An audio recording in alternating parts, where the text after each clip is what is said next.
Hello बच्चों, आप लोग कैसे हैं? आई होप आप लोग अच्छे होंगे। आज आपके लिए लेकर आ चुके हैं past perfect tense. Past perfect tense में जो हमारा active voice and passive voice होता है कि एक्टिव वॉइस से पैसिव वॉइस में किस प्रकार से हम चेंज करते हैं, आज हम इसके बारे में बहुत अच्छी तरीके से सीखेंगे। तो जिन बच्चों ने हमारे चैनल को नहीं सब्सक्राइब किया है वो सभी बच्चे इस चैनल को सब्सक्राइब कर लें और वीडियो को लाइक करके कमेंट बॉक्स में अपनी राय जरूर बताएं। तो हम बात करेंगे past perfect.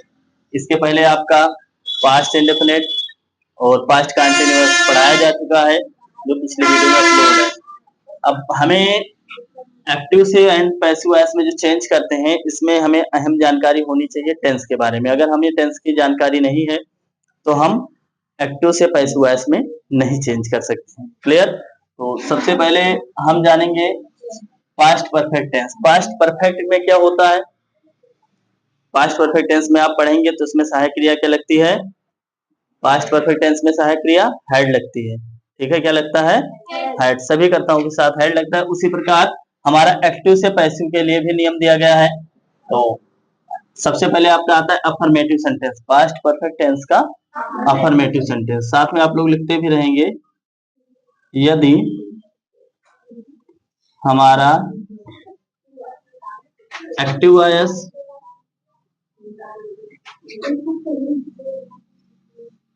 Past perfect tense में हो तो पैसिव वॉइस बनाते समय सभी कर्ताओं के साथ क्या करेंगे? इसमें होता है चाहे एक वचन कर्ता हो या बहुवचन कर्ता हो। ठीक है, इसमें सभी कर्ताओं के साथ हैड बीन का प्रयोग करते हैं। क्या प्रयोग करते हैं? हैड बीन का प्रयोग करके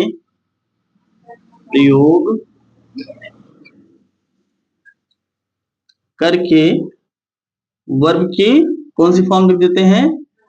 थर्ड फॉर्म लिख देते हैं। ठीक है, पैसिव में हमेशा ही वर्ब की थर्ड फॉर्म का प्रयोग किया जाता है।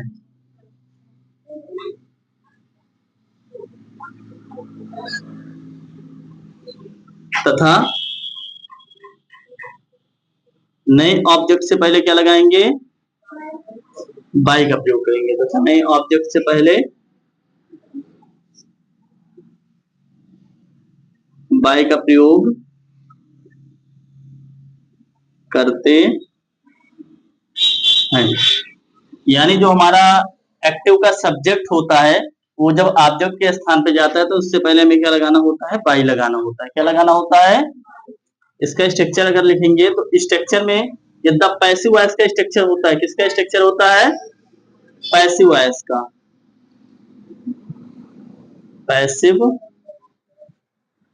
पैसिव वॉइस बनाते समय हम सबसे पहले क्या लिखते हैं? ऑब्जेक्ट लिखते हैं। क्या लिखते हैं? ऑब्जेक्ट लिखते हैं। यानी सबसे पहले ऑब्जेक्ट लिखेंगे, उसके बाद हैड बीन का प्रयोग करेंगे। क्या करेंगे? Had been. उसके बाद लगाएंगे हम क्या? वर्ब की थर्ड फॉर्म। वर्ब की थर्ड फॉर्म का प्रयोग करेंगे। ठीक है, वर्ब की थर्ड फॉर्म। उसके बाद हम बाय का प्रयोग करेंगे और लास्ट में हम क्या लिख देंगे? सब्जेक्ट लिख देंगे। ठीक है, ये तो हो गया कि पास्ट परफेक्ट।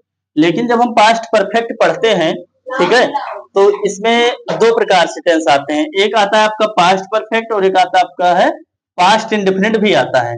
एग्जाम्पल में आपके पास्ट इंडेफिनिट भी लिखे होते हैं। जब आप पास्ट परफेक्ट टेंस के बारे में पढ़ेंगे तो उसमें आपको बताया जाएगा कि इसमें पास्ट परफेक्ट और पास्ट इंडेफिनिट भी होता है। ठीक है, अगर आपका एक्टिव वॉइस में भी अगर पास्ट इंडेफिनिट दिया गया है तो सबसे पहले हम क्या करेंगे? सेम इसी प्रकार लिख के, ठीक है, और उसके बाद जो आएगा पास्ट इंडेफिनिट, क्या आएगा? पास्ट, जो पास्ट इंडेफिनिट टेंस आपका आएगा उसको हम उसी प्रकार से वैसे लिख देंगे। ठीक है, क्या करते हैं? लिख देते हैं। क्लियर? इसमें दो चीजें प्रयोग होता है, एक बिफोर का प्रयोग होता है, क्या होता है, बिफोर और आफ्टर, ठीक है, बिफोर और आफ्टर। तो हम क्या, जब आफ्टर या बिफोर आता है, जब बिफोर आएगा तो हम क्या करेंगे, उसको सेम वैसे ही पैसिव वॉइस बनाते समय हम उसको वैसे ही एकदम लिख देते हैं। आप लोग रूल लिख लीजिए, फिर एक्टिव वॉइस का आपको हम एग्जांपल समझाते हैं। एक्टिव वॉइस एग्जांपल,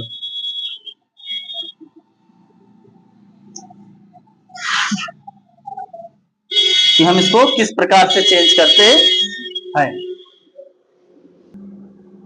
तो सभी बच्चे ध्यान देंगे, हमारे एग्जांपल आ चुके हैं कि I had written a letter before he came, ठीक है।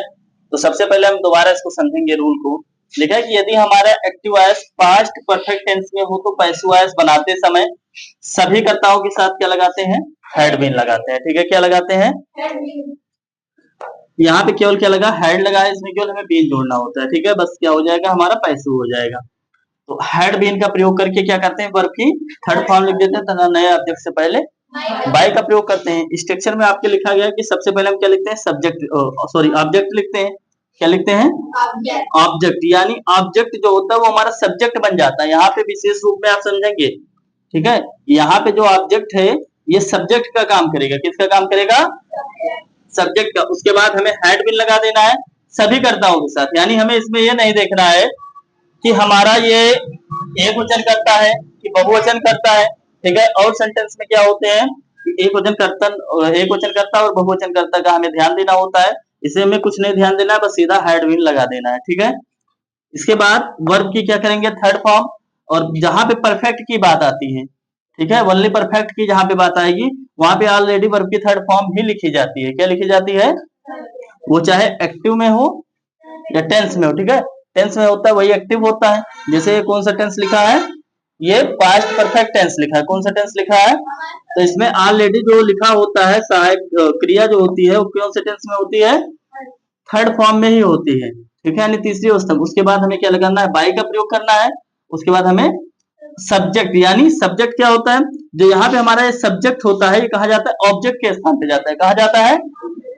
तो यहाँ का जो सब्जेक्ट है हम उसको ऑब्जेक्ट लिखने से पहले बाई लगा के फिर क्या करेंगे, आई को मी में चेंज कर देते हैं। फिर इसमें लिखा गया कि प्लस जब पास्ट इंडेफिनिट, अब जैसे इसमें देखो ध्यान देंगे, लिखा है कि I had written a letter, जो इतना ये टेंस है, ठीक है। ये कौन सा टेंस है, पास्ट परफेक्ट। कौन सा टेंस है, पास्ट परफेक्ट है, ठीक है। लेकिन बिफोर के बाद में जो ये इतना लिखा है ये कौन सा टेंस है, ये है पास्ट इंडेफिनिट। कौन सा टेंस है, पास्ट इंडेफिनिट, क्लियर। तो हमारा जो ये है पास्ट परफेक्ट टेंस, हमें चेंज इसमें करने, ना कि इसमें चेंज करने। वही चीज इसमें लिखा गया कि अगर पास्ट इंडेफिनिट आता है तो हम उसको वैसे ही रहने देते हैं। क्या करते हैं, वैसे ही रहने देते हैं, यानी बिफोर आएगा तो बिफोर लगा के हम उसको सेम ऐसे ही लिख देंगे, आफ्टर आएगा उसको ऐसे ही लिख देंगे, क्लियर, समझ गए। तो देखो सबसे पहले हम क्या करेंगे, पास्ट जो परफेक्ट टेंस है ये इतना हमारा क्या है, पास्ट परफेक्ट है। तो हम इसमें क्या करेंगे, ऑब्जेक्ट कहाँ लाएंगे, सब्जेक्ट के स्थान पे। तो ऑब्जेक्ट क्या है, ए लेटर, क्या है, ए लेटर जो ऑब्जेक्ट है, तो हम यहाँ पे क्या लिख लेंगे, ए लेटर, क्लियर, समझ में आ गया। यानी हमारा क्या हो गया, इसमें ऑब्जेक्ट हो गया, क्या हो गया, ऑब्जेक्ट। ऑब्जेक्ट को हमने सबसे पहले लिख लिया, क्लियर। उसके बाद हमें क्या करना है, हैड बीन का प्रयोग करना है। क्या करना है, हैड बीन। तो हम यहाँ पे क्या लगा देंगे, हैड बीन। इतना समझ में आ गया सभी बच्चों को, ए लेटर हैड बीन, यानी ऑब्जेक्ट हो गया, हैड बीन हो गया। अब हम क्या करेंगे, वर्ब की थर्ड फॉर्म लिखेंगे, ठीक है। और इसमें ऑलरेडी जो होता है वर्ब होता है वो थर्ड फॉर्म ही लिखा रहता है। तो हमें क्या करना है, इसको उठा के केवल ऐसे यहाँ पे लिख देना है, ठीक है। तो हम इसको क्या करेंगे, ऐसे ही लिख देंगे, ठीक है। Written a letter had been written, यानी इतना हो गया हमारा। अब हमें क्या करना है, बाई लगाना है। तो हम यहाँ पे क्या करेंगे, बाई लगा देंगे, ठीक है। अब यहाँ पे कह रहा है कि सब्जेक्ट लिखिए। अब हमें थोड़ा ध्यान देना है, तो ये सब्जेक्ट है, क्या है, सब्जेक्ट है ये, ठीक है। ये प्रोनाउन है, और प्रोनाउन को हमें क्या करना पड़ता है, चेंज करना पड़ता है। क्या करना पड़ता है, चेंज। तो जब आई हमारा प्रोनाउन होता है तो आई को किस में चेंज करते हैं, मी में चेंज करते हैं। ठीक है, तो यहाँ पे क्या लगा देंगे, मी। ठीक है, a letter had been written by me हो गया। अब हमारा जो प्रोसेस बच रहा है, देखो यहां तक तो हो गया सब्जेक्ट। अब ये कह रहा है कि जो पास्ट इंडेफिनिट आएगा, इसमें ध्यान देना कि जो पास्ट इंडेफिनिट टेंस आएगा इधर, इसको हम क्या करेंगे, वैसे ही छाप देते हैं बिफोर और आफ्टर लगा के। ठीक है, तो इसमें जो बिफोर लगा है, तो बिफोर को हमने क्या किया, वैसे ही लिख लेंगे। क्या करेंगे, वैसे ही लिख लेंगे। ठीक है, बिफोर, उसके बाद लिखा है ही कम, तो हम क्या कर देंगे, ही कम लिख देंगे। ठीक है, इस प्रकार से हमारे क्या होते हैं, पास्ट परफेक्ट टेंस के अफर्मेटिव सेंटेंस का एक्टिव वॉइस से पैसिव वॉइस में चेंज करते हैं। ठीक है, सभी बच्चों को समझ में आ गया, कहीं किसी को डाउट है? ठीक है, किसी को डाउट नहीं, बहुत ही सिंपल तरीका है, बस केवल समझ जाइए आप लोग, इसमें कोई दिक्कत नहीं होगा। बस विशेष रूप में आपको ये याद रखना है, जो पास्ट इंडेफिनिट इसमें टेंस आ जाएगा उसको हम वैसे ही इसमें लिख देते हैं। ठीक है, अब हम बात करेंगे किस टेंस की, निगेटिव टेंस की, सॉरी निगेटिव सेंटेंस की। तो अभी हमने सीखा अफर्मेटिव सेंटेंस। अगर हमारा निगेटिव सेंटेंस होगा तो हम क्या करेंगे,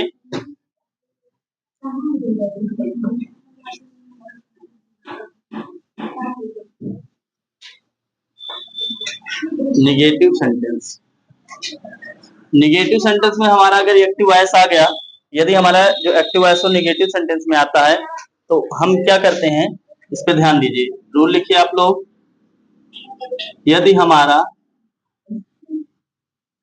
active voice, active voice past perfect, past perfect tense के निगेटिव सेंटेंस में हो तो पैसिव वॉइस बनाते समय सभी कर्ताओं के साथ, इसमें भी क्या होता है, सभी कर्ताओं के साथ। ठीक है, इसमें हमें एक वचन बहुवचन कर्ता का कोई मतलब नहीं है, चाहे एक वचन कर्ता में हो या बहुवचन कर्ता में हो। ठीक है, हम सभी कर्ताओं के साथ क्या करते हैं, हैड नॉट बीन का प्रयोग करते हैं। किसका प्रयोग करते हैं, हैड नॉट बीन का प्रयोग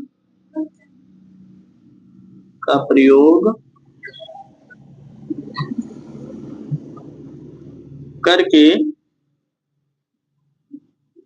वर्ब की थर्ड फॉर्म लिख देते हैं तथा नए ऑब्जेक्ट, यानी जो हमारा सब्जेक्ट ऑब्जेक्ट के स्थान पे जाता है, नए ऑब्जेक्ट से पहले बाई का प्रयोग करते हैं। किसका प्रयोग करते हैं, ये हमें एकदम विशेष रूप में याद रख लेना है कि नए ऑब्जेक्ट से पहले, यानी जो सब्जेक्ट होगा ऑब्जेक्ट के स्थान पे जाएगा, हम वहां पे बाई का प्रयोग करेंगे। बहुत ही हम आप लोग को सिंपल तरीके से, सिंपल रूल में, ठीक है, ये अच्छी तरह से दिमाग में एकदम घुस जाए। ठीक है, इस तरह हम आप लोग को बताते हैं। पैसिव वॉइस का स्ट्रक्चर हो जाएगा,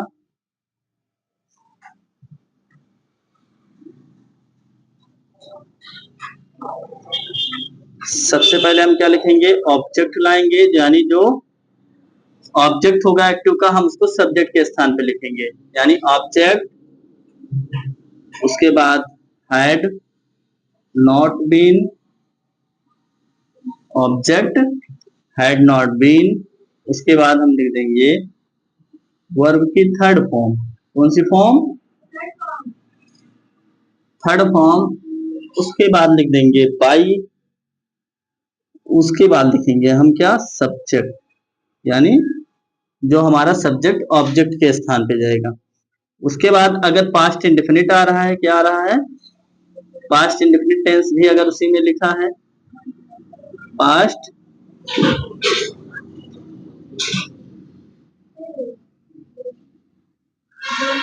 इंडेफिनिट टेंस आ रहा है तो हम उसको ऐसे ही लिख देंगे।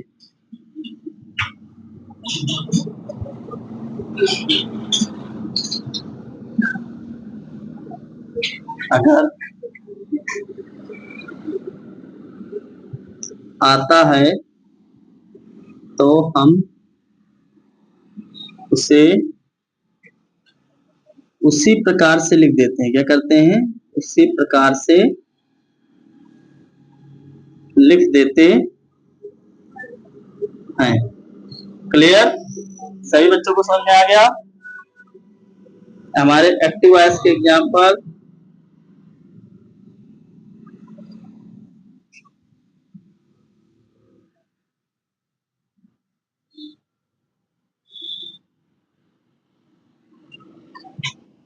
ठीक है, सभी लोग लिख लें, फिर हम लोग आप लोग को समझाते हैं इसको। तो हमारे एग्जाम्पल आ चुके हैं, तो हम पहले रूल पे ध्यान देते हैं कि रूल क्या लिखा है। लिखा है कि यदि हमारा active voice past perfect tense के नेगेटिव सेंटेंस में हो तो पैसिव वॉइस बनाते समय सभी कर्ताओं के साथ हैड नॉट बीन लगाते हैं। क्या करते हैं, सभी कर्ताओं के साथ हैड नॉट बीन का प्रयोग करते हैं। और क्या होता है, वर्ब की थर्ड फॉर्म लिख देते हैं और नए ऑब्जेक्ट से पहले बाय का प्रयोग करते हैं। इस सेक्शन में आपका लिखा गया है कि सबसे पहले ऑब्जेक्ट, तो हम इसमें ढूंढेंगे। देखो हमने अभी पिछले भी अफर्मेटिव में भी बताया कि हम क्या करेंगे, ओनली पास्ट परफेक्ट को, पास्ट परफेक्ट को ही चेंज करेंगे, ठीक है, ना कि पास्ट इंडेफिनिट को चेंज करेंगे। किसको चेंज करेंगे, पास्ट परफेक्ट। अब पास्ट परफेक्ट में ऑब्जेक्ट क्या है, द बुक है, क्या है, तो द बुक को हम क्या करेंगे, सबसे पहले लिख लेंगे। बुक्स लिखा है, हाँ बुक्स है, यानी द बुक्स, ठीक है, यानी बहुवचन कर्ता हो गया। लेकिन इसमें हमें कोई प्रॉब्लम नहीं है क्योंकि सभी कर्ताओं के साथ क्या लगाना है, हैड नॉट बीन। तो क्या कर देंगे इसमें, हैड नॉट बीन। क्लियर, इसके हमें तुरंत बाद क्या लगाना है, वर्ब की थर्ड फॉर्म। क्या लगाना है, वर्ब की थर्ड फॉर्म। हम इसमें देखेंगे वर्ब क्या है, सोल्ड, सेल का थर्ड फॉर्म सोल्ड, यानी बेचना। इसका हिंदी क्या निकलेगा, लिखा गया है ही had not been sold the book before the examination ended, यानी परीक्षा समाप्त होने से पहले उसने पुस्तक नहीं बेची थी, ठीक है। तो the books had not been, verb की थर्ड फॉर्म सोल्ड, सोल्ड ही, तो हम उसको ऐसे रहने देंगे, ठीक है। फिर नए ऑब्जेक्ट से पहले बाय का प्रयोग, देखो इसमें लिखा गया क्या करेंगे, नए ऑब्जेक्ट से पहले बाय, यानी जो हमारा सब्जेक्ट होगा वो कहा जाएगा, ऑब्जेक्ट के स्थान पे जाएगा। तो ऑब्जेक्ट के स्थान पे जाएगा तो ही को किस में चेंज कर देते हैं, अगर पुरुष जाति है तो हिम में, नहीं तो हर में। तो ये ही है, यानी पुरुष जाति है तो बाय हिम। अब इसमें मामला बचा हमारा बिफोर द एग्जामिनेशन इंडेड, तो हम क्या करते हैं, इसको ऐसे ही लिख देंगे, ठीक है, इसमें कोई परिवर्तन नहीं करने हैं। तो हम इसको ऐसे ही बिफोर द, ठीक है, हम क्या करेंगे, ऐसे ही लिख देंगे, ठीक है। क्या करेंगे, EXAMINATION, एग्जामिनेशन इंडेड, ठीक है। The books had not been sold by him before the examination ended, ठीक है, यानी परीक्षा समाप्त होने से पहले पुस्तक उसके द्वारा नहीं बेची गई थी। इसका हिंदी ये हो जाएगा। क्लियर, सभी बच्चों को समझ में आ गया। यानी इसमें ध्यान देना आपको, अगर बिफोर आ जा रहा है, बिफोर द एग्जामिनेशन इंडेड, यानी अगर ये पास्ट इंडेफिनिट आ जा रहा है तो उसको सेम वैसे ही लिख देते हैं, इसमें कोई परिवर्तन नहीं करते हैं। उम्मीद करता हूं आप लोग को समझ में आ गया होगा। नेक्स्ट वीडियो में आपको इंट्रोगेटिव सेंटेंस मिल जाएगा। धन्यवाद।